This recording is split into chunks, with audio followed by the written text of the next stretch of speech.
Hoy en Hablemos del Futuro. Están prohibiendo el uso de inteligencia artificial. Y es que no hay que prohibirlo, más bien es cómo le enseñamos a las personas a utilizarlo de manera ética y de manera responsable. Porque hay cosas que están sucediendo muy rápido y nadie está haciendo nada. Claro, que no eran tan obvios, pero a lo mejor sí los estábamos usando de una manera totalmente inconsciente. Manipulación masiva. Y parece que no se aprendió nada al respecto. Hola, soy Elena Estavillo y es un placer darles la bienvenida a otro episodio de Hablemos del Futuro, un espacio del Centro I para la Sociedad del Futuro donde provocamos las ideas, el encuentro y la reflexión. Hoy nos sumergimos de nuevo en el fascinante mundo de la inteligencia artificial, una tecnología que está transformando rápidamente nuestra sociedad y que promete revolucionar la forma en que vivimos y trabajamos. La inteligencia artificial se ha convertido en una de las tecnologías más avanzadas de nuestros tiempos y a la vez es una de las más accesibles. Está detrás de muchos de los servicios que usamos todos los días, desde mapas, las cámaras de nuestros celulares, hasta los semáforos y los servicios financieros. También podemos interactuar directamente con sistemas de inteligencia artificial a los que rápidamente nos vamos acostumbrando, como son los chatbots y los generadores de imágenes. Este alcance y la velocidad de adopción es simplemente asombrosa y no tiene precedentes en la historia de la innovación. El teléfono, por ejemplo, tardó 75 años en alcanzar 100 millones de usuarios en todo el mundo. Pero ahora tenemos que ChatGPT alcanzó los 100 millones de usuarios en tan solo 2 meses. Estos números nos recuerdan que vivimos en un mundo en el que la tecnología de punta está al alcance de nuestros dedos y refleja el inmenso potencial transformador que la inteligencia artificial tiene para todas y todos. Desde impulsar el desarrollo de nuevos tratamientos médicos y potenciar la educación, hasta revolucionar industrias enteras y crear nuevas formas de arte. La inteligencia artificial está cambiando la manera en la que vivimos, trabajamos y nos relacionamos. Al mismo tiempo, nos preocupan algunas consecuencias insospechadas de un cambio tan vertiginoso. Los efectos en nuestro trabajo, en el arte, la privacidad y nuestras formas de relacionarnos. Pero por eso es importante recordar que la mejor forma de predecir el futuro es crearlo. Y para ello tenemos el gusto de recibir como invitada a Frida Ru, una de las voces jóvenes más destacadas en el campo de la inteligencia artificial en Latinoamérica. Frida tiene una formación en actuaría, finanzas corporativas, fintech y cómputo cuántico. Trabajó en Google y sus proyectos se centran ahora en la promoción de la igualdad de género y el empoderamiento a través de la educación y la tecnología. A través de su podcast AI The New Sexy y colaboraciones con organizaciones como la ONU y algunas embajadas, se destaca por hacer la tecnología accesible y fomentar un ambiente inclusivo en el campo de la inteligencia artificial. En Frida encontramos una perspectiva muy especial, ya que combina conocimientos técnicos profundos con una visión estratégica y la habilidad de comunicar conceptos complejos a un público amplio. En este episodio, Frida nos ayudará a entender cómo funciona realmente el aprendizaje de máquina. Exploraremos el potencial de la inteligencia artificial para promover un desarrollo más incluyente y también abordaremos temas cruciales como la privacidad de los datos, los riesgos potenciales de la inteligencia artificial y cómo podemos aprovechar esta tecnología en nuestras vidas diarias de la mejor manera. Muy bienvenida, Frida. Es un placer tenerte con nosotros. Muchas gracias, Elena. Hola, ¿qué tal?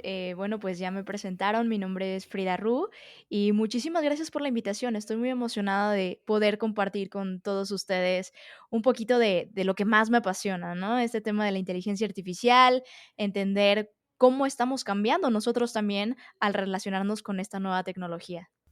Pues vamos, para empezar nos gustaría que nos explicaras así, con peras y manzanas, cómo funciona el aprendizaje de máquina. ¿Podrías darnos una explicación para todo público de los conceptos básicos? Sí, Bueno, primero me gustaría empezar desde un concepto un poquito más amplio, que es la inteligencia artificial. La inteligencia artificial es esta capacidad de las máquinas o de los algoritmos para poder replicar capacidades cognitivas humanas. Me refiero a estas habilidades que tenemos como seres humanos para poder hablar, para poder identificar personas, objetos, animales, para poder incluso pensar hacia el futuro. Incluye la creatividad, que antes se pensaba que era exclusivo de los seres humanos. Igual por ahí probablemente entremos ahorita en controversia para ver si es creativo, ¿no? Pero al final del día, las computadoras aprenden de cómo nosotros llevamos a cabo esas operaciones o esas habilidades y las replica. Entonces de ahí viene algo más específico que es el aprendizaje de máquina, que es este subcampo dentro de la inteligencia artificial. El aprendizaje de máquina es básicamente la forma en la que las máquinas aprenden cosas nuevas. Y para esto, como me gusta a mí explicarlo, es como si fuera un niño chiquito. Si tú le enseñas muchas fotos de una manzana roja, después cuando vea una manzana verde va a decir como, mira, es muy probable que también sea una manzana. Entonces tú le vas pasando fotografías de diferentes frutas y va aprendiendo. Entonces, de manera resumida, ese es el aprendizaje de máquina, que tú le pases ejemplos de categorías, de textos, de lo que quieras, y a partir de ese set de información, la máquina pueda aprender. Ahora, lo manejo como un subset de la inteligencia artificial, porque hay otros donde tú no necesitas que darles ejemplos. Solito aprende de los patrones que va encontrando a su alrededor, o incluso otra parte de la inteligencia artificial es lo que hemos visto con, por ejemplo, ChatGPT, que mencionábamos en la introducción. ChatGPT no necesita específicamente de ejemplos de un campo del conocimiento en específico, sino que es capaz de generar cosas nuevas de las cuales jamás había aprendido. Entonces, digo, es muy apasionante cómo funciona esto, porque literalmente hemos visto evolucionar desde que los humanos le están enseñando a las máquinas hasta que las máquinas están generando conocimiento por sí solas. Y es por esta capacidad tremenda que tienen las máquinas de analizar bases de datos enormes, ¿no? Ahorita mencionaste que es a partir de patrones, pero inclusive es que las mismas máquinas detectan esos patrones, ¿no? No se los damos los humanos, sino que les damos muchísima información y la analizan y de ahí extraen esto, ¿no, Frida? Así es, creo que la parte más relevante de la inteligencia artificial es esa capacidad de identificar patrones. Incluso hay patrones que, como tú decías, la máquina descubre. ¿Por qué? Porque hay veces que los seres humanos ni siquiera somos capaces de identificar estas reglas o estos comportamientos. Entonces la máquina, al poder generar un análisis más detallado de estos set de datos grandísimos, puede encontrar patrones que quizás nunca nos habíamos imaginado que existían y ahí es donde se pone divertido, porque encontramos verdaderos descubrimientos sobre la información que capaz no eran tan obvios para los seres humanos. Claro que no eran tan obvios, pero a lo mejor sí los estábamos usando de una manera totalmente inconsciente, ¿no? Sí. A la hora de tomar decisiones, de actuar de cierta manera. Sí, esto es apasionante. Claro, hay algo que a mí me gusta y valoro mucho, que es la intuición.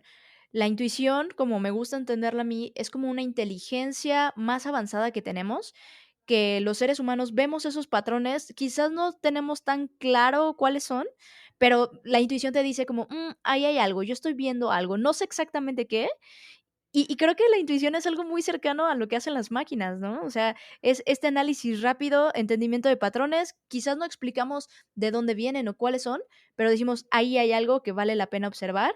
Y entonces, digo, esa es una capacidad que me encanta que tenemos los seres humanos y que valoro muchísimo cuando alguien dice como, bueno, mi intuición me dice algo, ¿no? Y escuchar esa intuición también es escuchar esa otra inteligencia que tenemos. Totalmente. A mí me sorprende todos estos paralelos de la inteligencia humana y la inteligencia artificial, porque cuando las decisiones las toman las máquinas, ¿no? Estos sistemas, también a veces hablamos de la caja negra, que como que no sabemos, entra la información, luego no sabemos qué pasa ahí adentro y luego salen los resultados. Pero en esto que estás diciendo con la intuición humana, creo que pasa más o menos eso, ¿no? Nos entra información, luego algo pasa en nuestra cabeza y no sabemos por qué sale ¿no? Este pensamiento de aquí hay algo, por aquí no, por aquí sí. Sí, completamente. Y creo que es bien interesante porque justamente la forma en la que hemos estructurado el aprendizaje de máquina, al buscar ese conocimiento en cómo funciona nuestro cerebro, sin querer capaz que lo hemos replicado también, ¿no? O sea, eso que a lo mejor no sabíamos que tenía una forma sistemática de funcionar, que es la intuición, capaz que también la hemos replicado en la inteligencia artificial. Yo creo que hay mucho de eso, ¿no? Es, sí, muy, muy, muy interesante. A veces siento también que es como que nos hemos diseñado y hemos construido un espejo de nosotros. Que bueno, eso es más filosófico, pero me hace pensar mucho. No, sí, para las cosas buenas y las cosas malas, ¿eh? Hemos generado este espejo para todo. Bueno, pues ya con esto es esta base inicial. Cuéntanos sobre algunas de las aplicaciones concretas que tenemos en nuestra vida cotidiana. Por ejemplo, una de esas son los chatbots, ¿no? Y eso ya comienza a ser algo bastante cercano para muchas personas.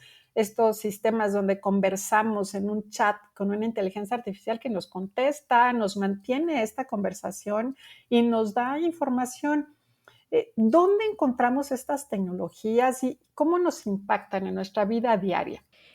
Mira, hay gente que piensa que nunca ha interactuado con una inteligencia artificial, pero yo creo que es básicamente imposible que a estas alturas nadie haya interactuado con inteligencia artificial. ¿Por qué? Porque básicamente lo tenemos en todos lados. Por ejemplo, nosotros cuando entramos en un chat de soporte al cliente, es muy probable que eso esté impulsado por inteligencia artificial porque es capaz de entender la forma en la que hablamos, algo que técnicamente se le llama el lenguaje natural, ¿no? El lenguaje que utilizamos los seres humanos, que así como tú puedes decirle hola, puedes decirle qué onda, qué tal, oye, lo que quieras, y eso es capaz de entenderlo estos chatbots, por ejemplo, ¿no? Y ahí cuando es capaz de entenderlo de esta gran variedad de formas de saludar, ahí es cuando se da la inteligencia artificial, porque sabemos que no es una regla dura, ¿no? Que solamente entienda con el hola.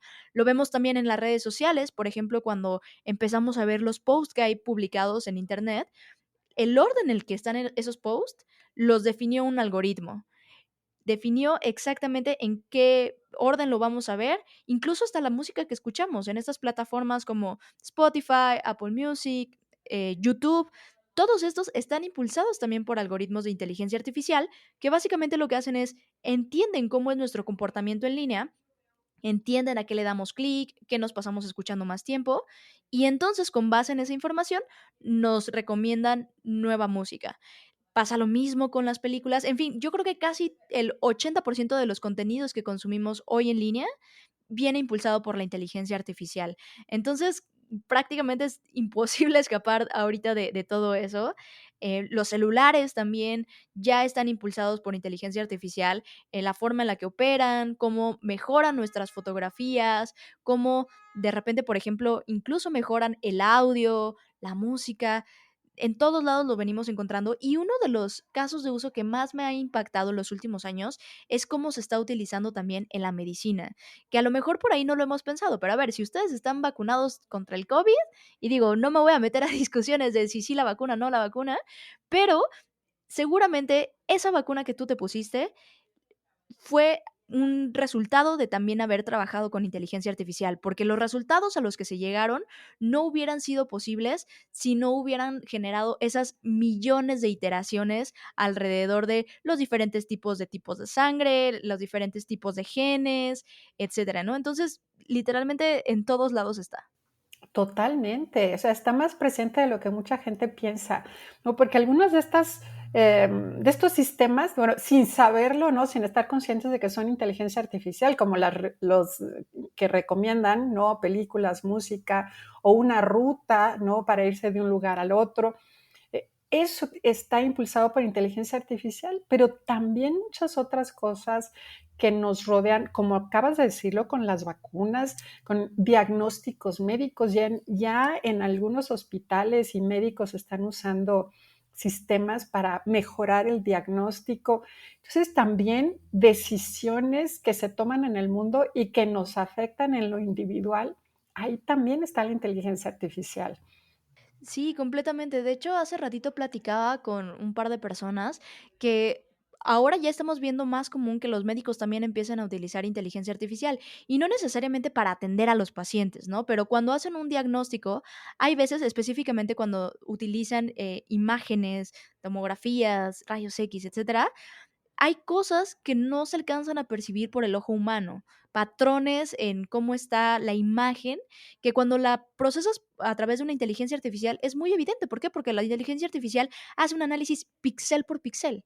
Entonces es imposible que se pasen esos patrones por alto, pero quizás para el ojo humano pues no era tan notable. Entonces esas cosas les están ayudando a los médicos a dar mejores diagnósticos con mayor precisión, con mucho tiempo de anticipación antes de que se presente una enfermedad incluso. Entonces, eso también nos da muchas posibilidades en el campo de la salud. ¿Qué pasaría si esas enfermedades que cuando pasan muchos años y ya es más que evidente que está presente, pudieras identificarla con muchos años de anticipación? Probablemente la esperanza de vida que tendríamos con las enfermedades que hoy tienen mayores tasas de mortalidad sería muy diferente. Entonces, digo, creo que hay muchas aplicaciones que son muy esperanzadoras hoy en día, pero bueno, no todo es miel sobre hojuelas, claramente. Por ahí también hay otras que no sé si me está gustando que aparezcan, pero bueno, estaremos siguiéndole la pista.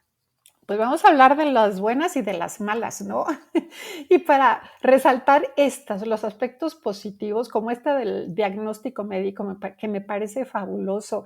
¿Qué potencial ves en estas tecnologías para promover no solo esas mejoras puntuales, sino cambios sociales, como poder cerrar brechas, impulsar la movilidad social y un modelo de desarrollo económico social más incluyente?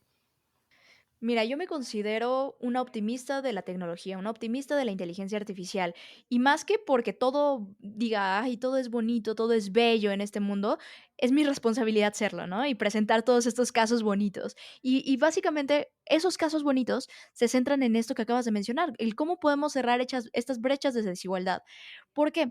Hay lugares en donde las oportunidades no llegan con tanta facilidad, ¿no? Esto quiere decir, no hay tanto acceso a la educación, no hay tanto acceso a la capacitación, a, por ejemplo, los estudios más personalizados o específicos. Y algo que nos da la inteligencia artificial es poder concentrar millones de datos, mucha información en modelos. ¿Y para qué nos sirve concentrar esta información? Bueno, ya lo hemos visto, por ejemplo, con el caso de ChatGPT. Si tú ocupas bien esta herramienta, aquellas cosas en las que probablemente no eras tan bueno, te vuelve un poco mejor, ¿no? Y aquellas cosas en las que ya eres bueno, te vuelve un experto. ¿Por qué? Porque básicamente tú tienes el acceso a la información que te podría ayudar a entender un conocimiento de física cuántica. Por ejemplo, ahora que hablaban de mi semblanza. Bueno, yo pasé mi especialidad, gracias a que la tecnología me explicó con peras y manzanas cómo era un circuito cuántico, ¿no? O sea, algo que probablemente en un libro de física era muy difícil entender. Dije, bueno, a ver, explícamelo. A mí me gusta, no sé, el diseño. Explícamelo como algo de diseño, explícamelo como algo de béisbol, que también por ahí es otra de las cosas que me gusta. Entonces, ese tipo de cosas, ese tipo de personalización se puede lograr, ¿no? Y es como si tuvieras casi a un profesor al lado de ti, que si quieres que te lo explique 40 veces, te lo explica 40 veces. Y esto no lo digo yo.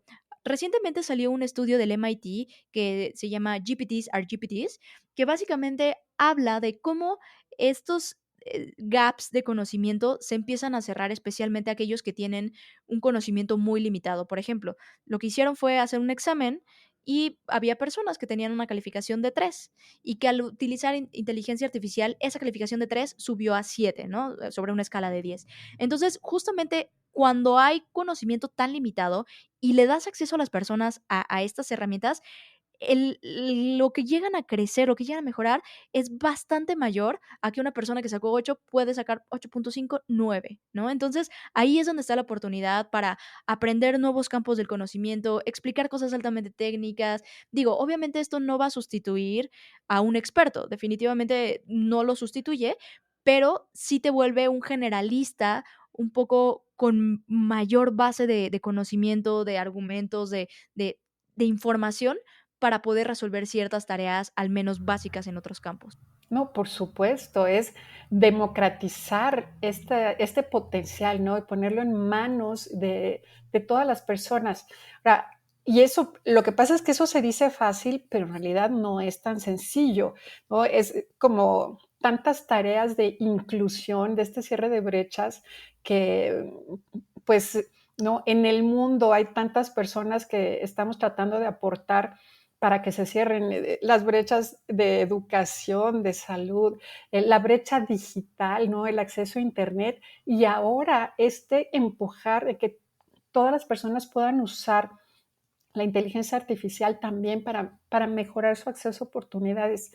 Ahora, ¿cómo, cómo empujarlo? ¿Qué podemos hacer desde el punto de vista individual, desde el punto de vista institucional? Eh, ¿Tú cómo lo ves en estas dos dimensiones?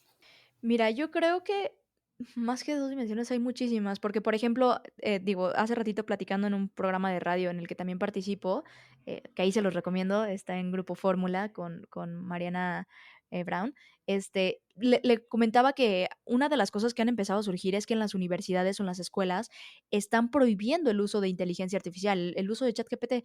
Y algo que yo le decía es que no hay que prohibirlo, es como si de repente saliera la calculadora otra vez y a la gente no le dejaran ocupar calculadora, y después salieran al mundo laboral y compitieran con gente que tiene calculadora. O sea, y ya le quitaste muchos años de la escuela sin saberlo ocupar y sin tener esta práctica. Entonces, creo que más bien es cómo le enseñamos a las personas a utilizarlo de manera ética y de manera responsable, ¿no? O sea, es enseñar a utilizarlo, enseñar los casos de uso, enseñar a también decir: "Sí, sí lo utilicé y lo utilicé de esta manera". Creo que tenemos que empezar a cambiar también la forma en la que vemos incluso la educación, ¿no? Porque hoy se ve como una trampa que utilices ChatGPT. No es una trampa, es como si en su momento, hubieras ocupado una calculadora, porque, pues, el mundo real ya la gente no hace las operaciones grandes, mentalmente, ¿no? Entonces es eso, enseñarles a utilizar esta nueva calculadora, súper científica, súper tecnológica, a las personas, pero, pues, decir: "Mira, lo estoy ocupando así, este es el prompt", enseñarles qué es un prompt, ¿no? Enseñarles cómo preguntarle a la inteligencia artificial, enseñar cómo hablar con las máquinas, enseñar en qué momento se equivoca, ¿no? Y para eso es yo creo que hay una tarea, grande por parte de las instituciones y por parte de la academia de, uno, empezar a quitarle esta satanización a de decir como: "No, eso no es, justo que utilices". No, a ver, ya está aquí. Si lo prohíbes, vas a crear una brecha de analfabetismo digital que va a ser más peligroso después el intentar salir de ahí, ¿no? Entonces es, okey, a ver, si yo no soy experto, bueno, a ver, vamos a ver a quién traemos, ¿no? O sea, la verdad, es algo que se ha ido desplegando en el mundo, pues, de maneras desiguales, ¿no? O sea, hay en países donde ChatGPT ya es el pasado, ¿no? Y por acá en México, pues, apenas estamos como impresionándonos, ¿no? Entonces es, okey, quizás necesitamos abrir espacios para que otras personas vengan y nos enseñen. Okey, pero también tomar con humildad eso, ¿no? Y por otro lado, yo no creo que de repente todos se tengan que volver programadores, ni científicos, ni nada, no, no, no. Es como, a partir de lo que tú ya sabes, de tu área de expertise, lo mezclas con esta otra parte de tecnología para potenciarlo, ¿no? Entonces, es entrar a conversaciones incómodas que, pues, lamentablemente a la gente a veces no les gusta tener, pero es, a ver, si eres profesor, ¿cómo lo puedes utilizar para tú personalizar la educación que le estás dando a tus estudiantes? Si tú eres alumno, ¿cómo también eres, em, digamos, como responsable de decir: "Sí, lo utilicé y lo utilicé de esta manera", como los 2 aprendemos a utilizarlo desde nuestra cancha, y es un poquito, pues, someternos todos a un cambio de pensamiento, que hay veces que la gente piensa: "No, pues eso es solo para los jóvenes, solo para los que son muy intrépidos en la tecnología", pero no, creo que es el tema de la inteligencia artificial está entrando duro a todos lados, ¿no? Entonces, más que satanizarlo, ya les decía, es como si también en un momento hubiéramos satanizado el auto y hubieras querido prohibir que los autos circularan. No, pues mejor aprende a manejar y súbete al auto y vamos a llegar más rápido a otros lados, ¿no? Yo creo que es algo muy similar, solo que quizás eh, la barrera de entrada se ve más grande, pero es igual que manejar, o sea, tienes que practicar, tienes que experimentar, tienes que ver qué pasa si le aplicas, por ejemplo, le picas un botón acá, tienes que hacer eso mismo que cuando la humanidad aprendió a manejar. Así de fácil y difícil es al mismo tiempo, ¿no? Entonces, yo creo que esa es como la gran responsabilidad de cada quien abrazar su rol y decir, bueno, desde mi rol, cómo debería de implementarlo. En lugar de ponerle una barrera y de querer decir que no, nadie lo va a utilizar, ¿cómo lo puedo acoplar? ¿Cómo puedo generar estas carreteras de conocimiento también para poder andar en esos nuevos autos que van a entrar a nuestras vidas? Coincido con todo lo que has dicho, ¿no? Y es que en el fondo es este miedo al cambio, ¿no? Siempre sucede cuando hay algo nuevo, pues estar abierto al cambio también nos hace cuestionarnos, ¿no? En las habilidades que, donde nos sentimos seguras, confiadas y de pronto se cuestionan y hay que aprender cosas que otros ya saben hacer mejor. Entonces, yo creo que esa es la parte difícil y por eso siempre tanta resistencia al cambio. Ahorita que mencionaste lo de las calculadoras, pues es que, pues yo creo que sucedió exactamente así, así como con el chat GPT, con, bueno, estos sistemas en general, ¿no? El chat GPT y todos los demás, de una eh, una incomodidad quizá, ¿no? Una inseguridad por parte de quienes no se enfrentan, por ejemplo, los profesores, porque significa poner en cuestionamiento todos los procesos que han seguido, sus metodologías, sus ejemplos, sus ejercicios, sus exámenes, ¿no? O sea, todo hay que rehacerlo. Y pues sí, ese es el reto personal, pero pues para poder seguir siendo estos impulsores del cambio, si como profesora tienes una responsabilidad para que estés preparando alumnas, alumnos que sean muy competentes, que sepan aprovechar todas las herramientas que tienen a la mano, pues lo peor que puedes hacer es prohibirles usar la tecnología, ¿no? Entonces sí requiere un esfuerzo individual, personal y como que todos nos abramos al cambio y al aprendizaje continuo. Esto se dice fácil, pero es un cambio cultural, ¿no? Y llevarlo a la práctica en lo personal tiene sus retos. Sí, completamente. Y más porque yo creo que ahora, en un mundo donde hay tanta información, lo más importante no son las respuestas, sino son las preguntas. Entonces, capaz y deberíamos de voltear a ver cómo evaluar la educación, no desde una respuesta, sino desde una pregunta. Claro, y con el proceso, ¿no? ¿Cómo generar este proceso de aprendizaje? Es esto de búsqueda. Cuando le enseñas a una persona a buscar la verdad, a tener curiosidad, a ser crítico con sus fuentes y buscar respuestas, pues ahí es donde verdaderamente lo estás preparando para el futuro. Sí, completamente, pero digo, es una tarea bien difícil. Sí, sí, muy difícil. Y pues vamos, quisiera que estas son todas las cosas, ¿no? Nos impulsan con el potencial de estas tecnologías para mejorar nuestra vida. Pero también sabemos que hay algunos riesgos, algunos que tenemos muy visibles, que en ciertos círculos sí, hablamos de esos todo el tiempo, pero no están suficientemente socializados. Por ejemplo, ¿qué tanto nos debería preocupar que nuestra información personal esté en bases de datos de entrenamiento o que se use, por ejemplo, para estas aplicaciones que llamamos de vigilancia masiva? Bueno, de algunas cosas también como más preocupantes que se usen para predecir posibles delitos. ¿Cómo ves estos otros riesgos? Híjole, eso no sabes cómo me ha quitado el sueño últimamente, porque hay cosas que están sucediendo muy rápido y nadie está haciendo nada. Por ejemplo, digo, no es por tirarle a nadie, simplemente como una observación crítica, pero ahora que salió la inteligencia artificial de Meta, yo estoy muy preocupada por todo lo que sucede a través de canales como WhatsApp, ¿no? Em, Realmente es preocupante que la gente está dándole acceso a los chats y que a través de estos chats pasa mucha información, tanto información privada como información personal, como información altamente sensible. Y digo, por un lado, Meta te dice, no, esta información siempre va a ser tuya. Pues sí, claro, sigue siendo mía, pero tú ya la leíste. Tú la vas a utilizar para entrenar a tus modelos. Y lo preocupante es que, al menos para América Latina, no hay una forma de decir ya no quiero. O sea, lo único que puedes decir es: "Ya no voy a utilizar WhatsApp", pero si somos súper objetivos, el cerrarle este canal a las personas es empezar a aislarlas digitalmente, ¿no? ¿Por qué? Porque a pesar de que existe un Telegram, un WeChat, como quieras llamarle, al final del día sabemos que la gente no está en estos canales, al menos no aquí en la América Latina, ¿no? Entonces, que no haya una opción de opt-out, es decir, ya no quiero que la inteligencia artificial lea mis conversaciones, es súper complicado, ¿no? O sea, es triste porque en verdad en América Latina no está esa opción, solamente para Europa, porque tienen el GDPR, que es justamente esta regulación de datos personales. Entonces, pues nadie se está preocupando, nadie les está diciendo nada. Por otro lado, dices, bueno, a ver, me voy a la siguiente red social para mensajes. Pues, ¿qué crees? Es la de Facebook. ¿Y qué crees? Pues sigue siendo de Meta. Entonces, eh, pues no sé, me preocupa mucho porque se está generando mucha data, está creciendo de manera exponencial, porque sabemos que en México la adopción de WhatsApp es muy alta.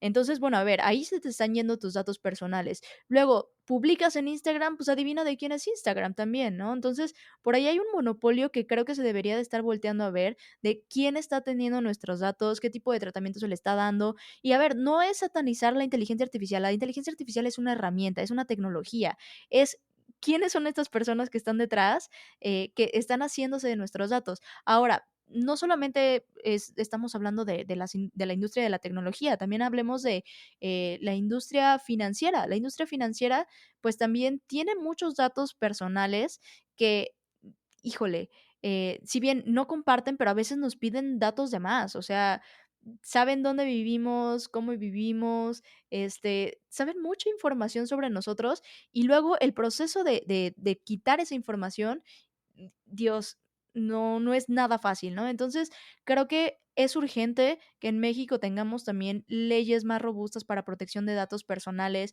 para poder decidir en qué momento queremos que los algoritmos no procesen nuestra información. Algo que me preocupa mucho es que, por ejemplo, hablando otra vez de redes sociales, pues nosotros subimos fotos, ¿no? Subimos fotos de nosotros a estas redes y esas fotos se están utilizando para entrenar inteligencias artificiales de generación de imágenes.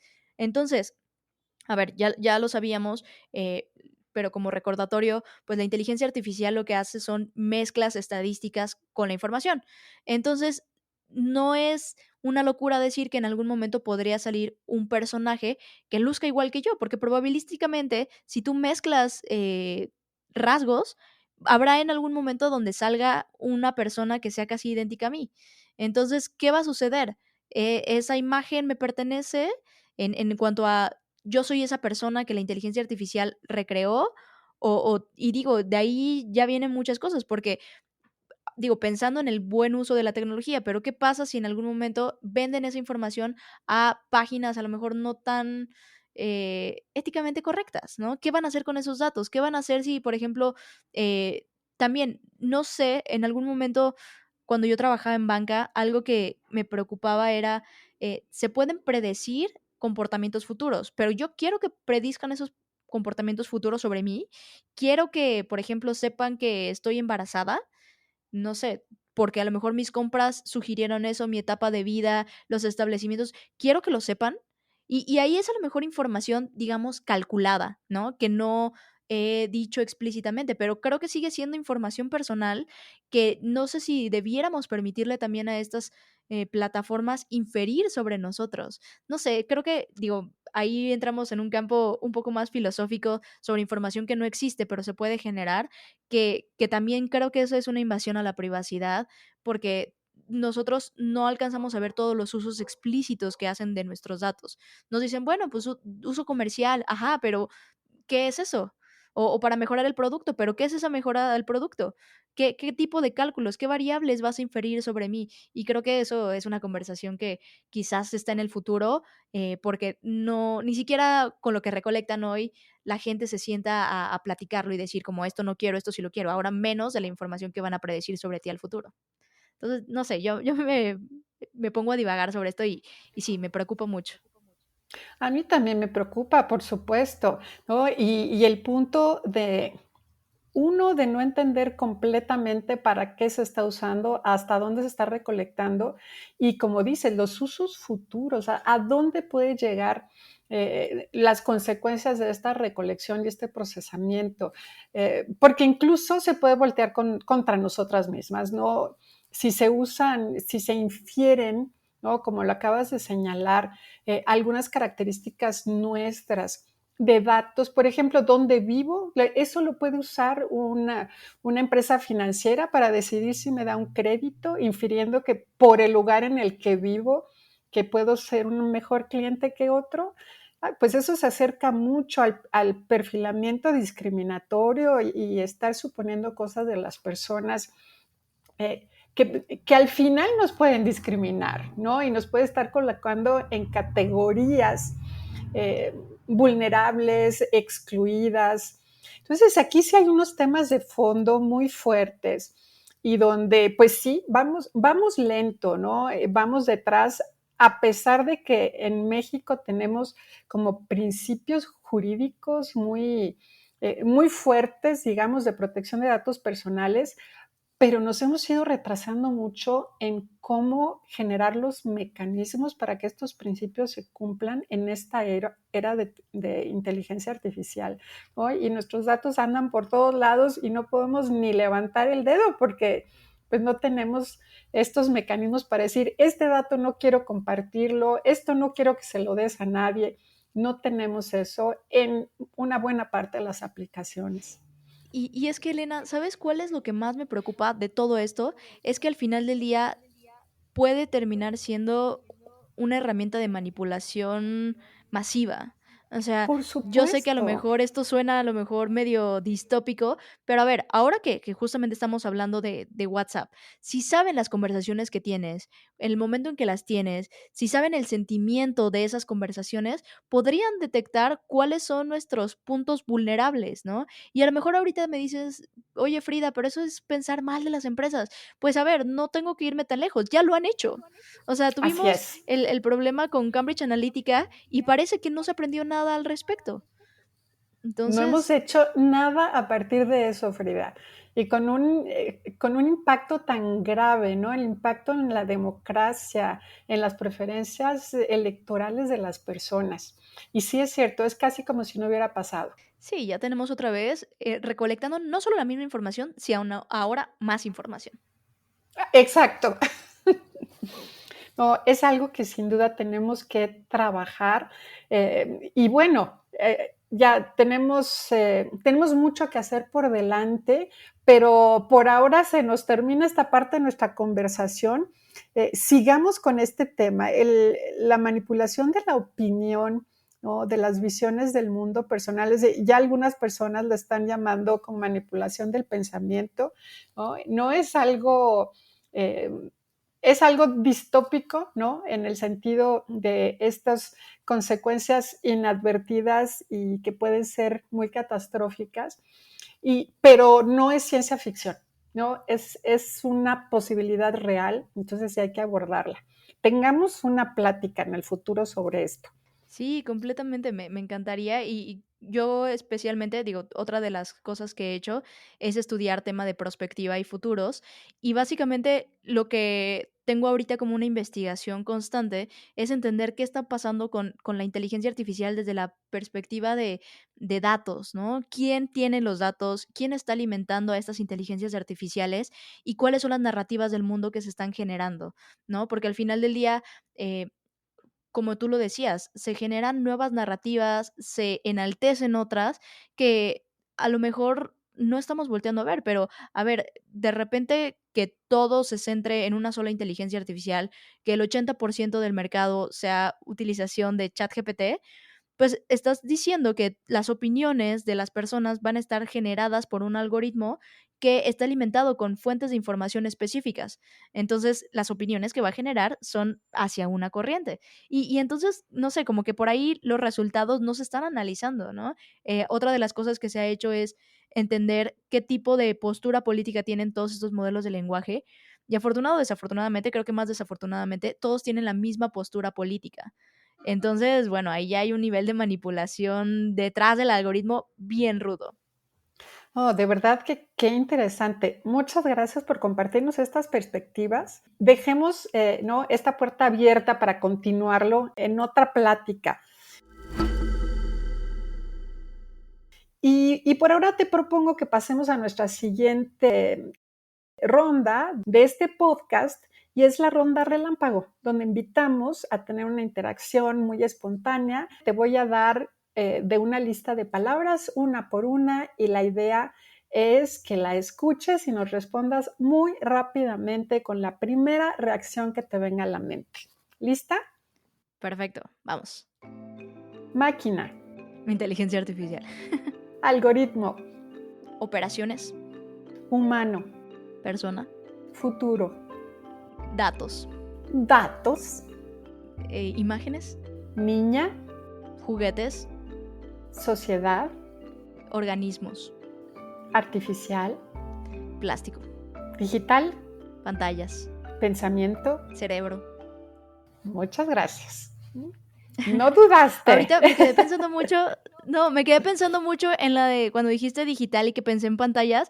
Esa es una opinión no muy popular que tengo, pero el futuro de lo digital yo creo que va a ser con menos pantallas. Nos estamos moviendo a un mundo donde hoy, quizás, y los próximos 5 años, vamos a tener muchas pantallas, pero después van a ver que vamos a empezar a reducir el número de pantallas que vamos a ocupar, porque hasta, no sé, pensarlo que todo vive en una pantalla cuando podría vivir a lo mejor en movimientos. Hay tantos sentidos que se me hace hasta absurdo pensar que la vista es lo único que en lo que vive lo digital, ¿no? Entonces, esa es otra opinión interesante por ahí para filosofar mucho. Ay, por supuesto, y para hacer prospectiva. Sí, completamente.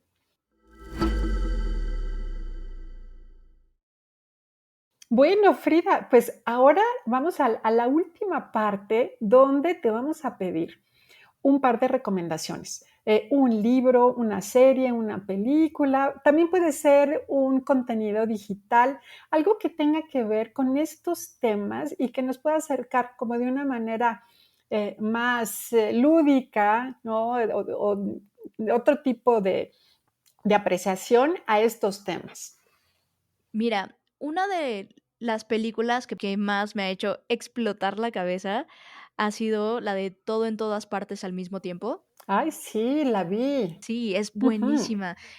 Yo la he visto como 5 veces y cada vez que la veo vuelvo a pensar, ¿no? Porque algo que va muy de la mano con el tema de tecnología, con el tema de simulaciones, con el tema de todas las posibilidades que hay, es justamente esta película, porque te dice que, o como me gusta interpretarla a mí, es que tú puedes ser prácticamente cualquier cosa, ¿no? Y te Sí. lo pone como en multiversos, pero realmente ese salto cuántico, como lo ponen, de un universo a otro, está simplemente en hacer lo inesperado.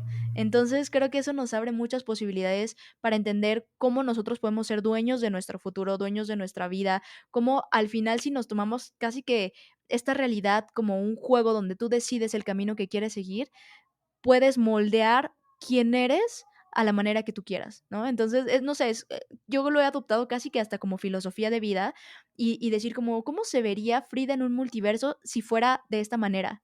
¿No? Y así fue como terminé volviéndome paracaidista, ¿no? ¿Cómo sería si Frida hiciera paracaidismo? En un multiverso existe esa Frida, entonces hagamos lo inesperado y terminé con una licencia de paracaidismo, ¿no?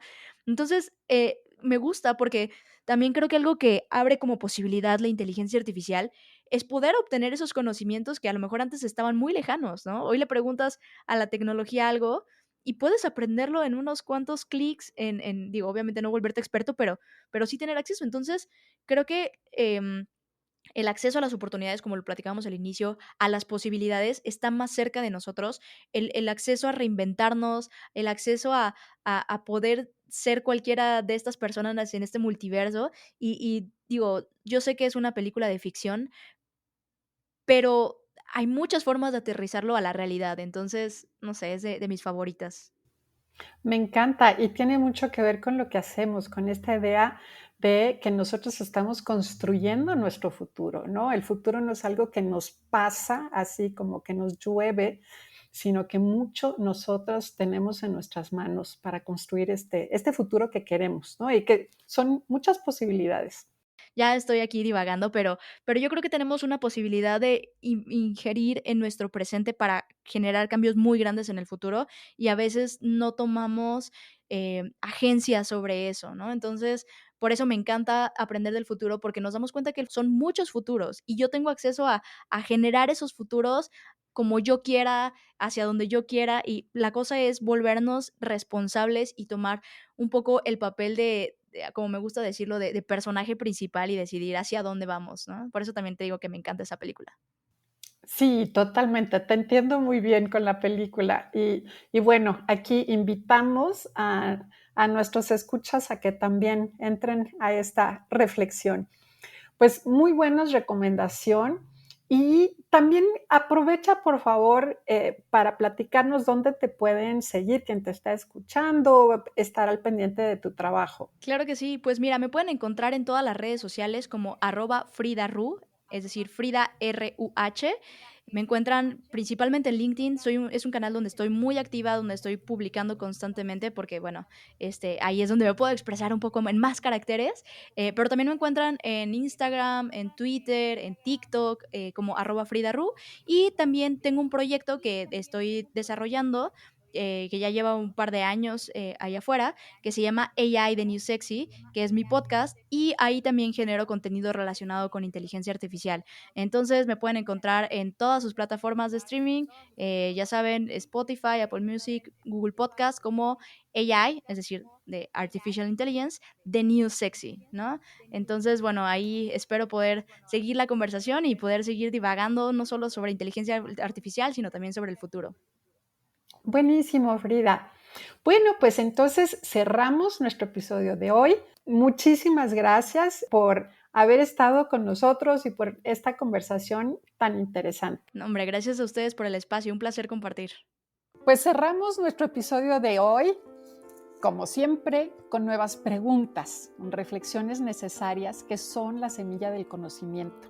Por hoy nos despedimos, pero la conversación sigue abierta, porque en el Centro I creemos en el poder transformador de la tecnología, desde la ética, la responsabilidad y la inclusión, con perspectiva de género y abrazando la diversidad.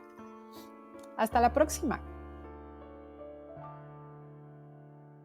Si te gustan nuestros contenidos y quieres apoyar el trabajo que hacemos en Centro I, entra a nuestra página centroi.org y haz un donativo. Te invitamos a seguirnos por nuestras redes, en X como Centro I-RG, en LinkedIn como Centro I para la Sociedad del Futuro, en Facebook como Centro I, en Instagram centroi.mx y también en nuestro canal de YouTube Centro I Sociedad del Futuro. Hasta la próxima.